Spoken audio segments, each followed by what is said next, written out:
ঘটনাটা আমার ফুফাতো বোনের সাথে ঘটেছিল। তার অনুমতি নিয়ে তার মতো করে লেখার চেষ্টা করছি আমি আমার বড় বোন সাবা আপু আর আব্বু আম্মু নিয়েই আমাদের পরিবার। আমার বড় বোনের বিয়ের মাত্র কিছুদিন পরের ঘটনা এটা।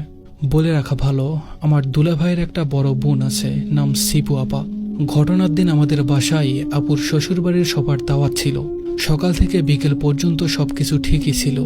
বিকেলে আমরা প্ল্যান করলাম, আমি, দুলা ভাই, সাবা আপু আর সিপু আপু আমাদের নানুর বাসায় যাব। নানু তখন খুব অসুস্থ ছিলেন, তাই ওনাকে দেখতে যাওয়ার প্ল্যান। নানু বাসা আমাদের বাসা থেকে হেঁটে গেলে সর্বোচ্চ 15 মিনিট লাগে। আম্মু আমাদের তাড়াতাড়ি বের হতে বললেন, কারণ নানু বাড়ির আগে একটা জায়গা পড়ে, সেখানে সন্ধ্যাবেলায় নাকি অনেক ভয়ঙ্কর ঘটনা ঘটে। যদিও এমন পরিস্থিতিতে আমরা কোনোদিনই পড়িনি, ছোটবেলায় দেখতাম ওখানে 2টা তাল গাছ ছিল। আম্মু আমাদের ওইদিকে খেলতে যেতে দিতেন না।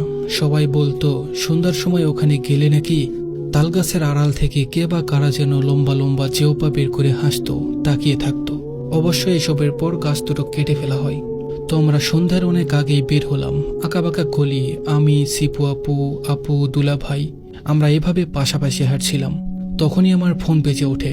আমি ফোন রিসিভ করে কথা বলতে বলতে ওদের থেকে অনেকটা সামনে চলে আসি।